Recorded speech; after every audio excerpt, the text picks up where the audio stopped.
Hansel and Gretel by James Marshall.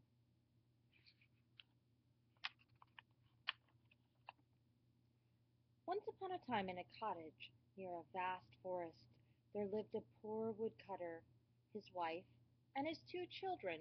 The boy was called Hansel and the girl Gretel. At the best of times the family had precious little to live on, but now there was a great famine in the land, and food was scarcer than ever. The woodcutter's wife was worried there wouldn't be enough for her. "Those wretched children of yours are gobbling everything up," she said to her husband. "Do you want your pretty little wife to waste away? Something will have to be done." "Yes, my dearest," said the poor woodcutter, who was afraid of his wife's ferocious temper. "She doesn't like us," said Gretel. "Yes, she does," said Hansel, but he didn't mean it. One night, when the woodcutter was tossing and turning and worrying about how to feed his family, his wife revealed a plan. "Listen to this," she whispered in her husband's ear. "We will take the children into the woods, give them a bit of bread, and leave them there."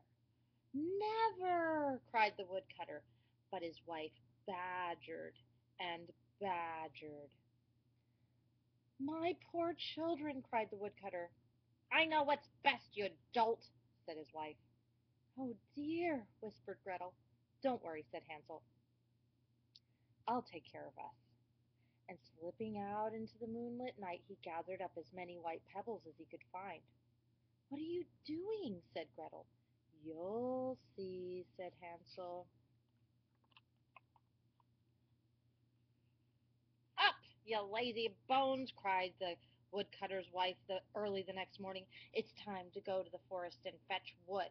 And she gave Hansel and Gretel a crust of bread. "Save it for lunch. It's all you'll get." The family set off. In a short while Hansel stopped and turned around. Soon he did it again. "Why are you lagging behind, Hansel?" asked his father. "I'm looking back at my white kitten on the roof," said Hansel. "You donkey!" snapped the woodcutter's wife. "That's not your kitten. That's the morning sun on the chimney." They entered the vast forest. In the middle of the forest Hansel and Gretel were told to build a fire of brushwood and to wait. "We'll return soon," said the woodcutter's wife. And the children were left all alone. They heard the sound of an axe chopping wood, and they thought their father must be nearby, but it was really a bough he had tied to a tree, being blown about by the wind. At midday they and their bread they ate their bread and waited patiently. The afternoon slowly passed, but no one came.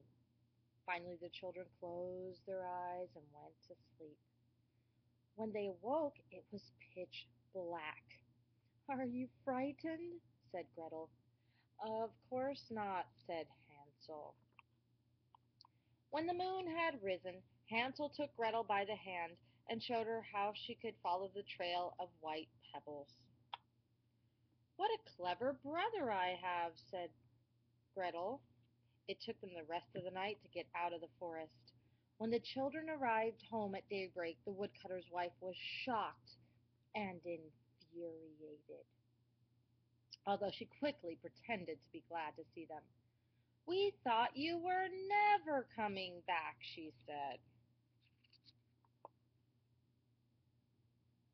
Hansel and Gretel believed the worst would be over, but soon there came another famine, and the woodcutter's wife began to fret. "There's hardly enough for the two of us to eat," she said to her husband. "We'll simply have to take the children back into the woods." "Not again," whispered Gretel. "Don't worry," said Hansel. But when he went to gather up more pebbles, he found the door bolted. She had seen to that. The next morning the children were given a bit of bread, and the family set off. Every few paces Hansel turned around to strew a handful of breadcrumbs behind him. "Why are you tarrying, Hansel?" said his father. "I'm looking back at my white pigeon on the roof," said Hansel. "Simpleton!" cried the woodcutter's wife. That's just your pigeon, not your pigeon. That's the morning sun on the chimney." When they came to the most forbidding part of the forest, the woodcutter's wife said, "You will wait here while your father and I gather wood. We will be back soon." Hansel and Gretel did not believe her. At midday, Gretel shared her bread with Hansel. Soon, as they did before, they fell asleep, and when they awoke it was pitch black. "Ooh," said Gretel. "When the moon rises," said Hansel, "we will follow the trail of breadcrumbs out of the woods." But when the moon rose they found no breadcrumbs. The birds in the forest had eaten them all. "We'll never get out," cried Gretel. They wandered on deeper and deeper into the forest, eating whatever berries they could find. When they'd been away from home for 3 days, a snow-white bird appeared. "Let's follow it," said Hansel. The snow-white bird led them to a clearing where there was a small house made of cookies and candy, spun sugar and cake. It was like no house they'd ever seen. Being terribly hungry, the children set about having a regular feast. Hansel broke off a piece of roof cake, and Gretel tried a bit of window sugar. It was all as good as it looked. Suddenly she heard a shrill voice from inside. "Nibble, nibble, little mouse! Who's that nibbling on my house?" The door flew open. "What's this?" said a lady who Gretel was sure was a witch. "Too tasty! Pretty children have come to stay.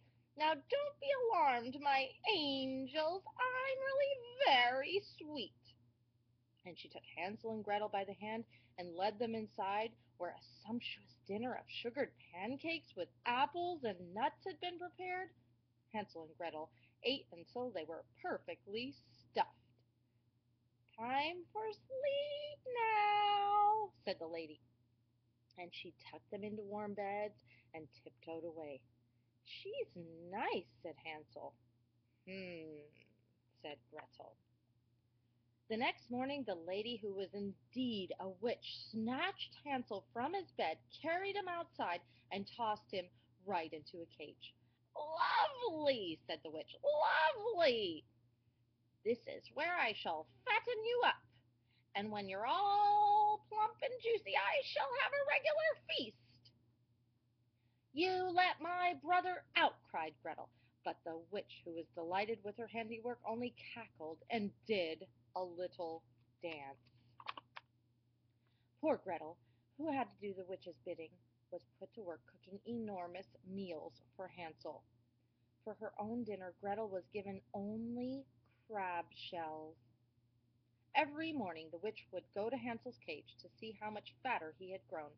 "Hansel, stick out your finger," she said, and Hansel would stick out an old chicken bone. Witches, as everyone knows, have beady eyes and dreadfully bad eyesight. "I simply don't understand it," said the witch. "You're as thin as a bone. Can't eat you yet." Now Hansel's little trick worked for some time. Every morning the hungry witch was annoyed to find him still so scrawny. "Phooey!" said the witch. "Not yet." But finally she had run completely out of patience.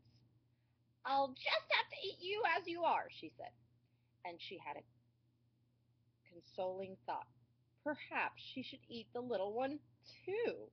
"Gretel, dear, would you please peek inside the oven to see if it is sufficiently hot?"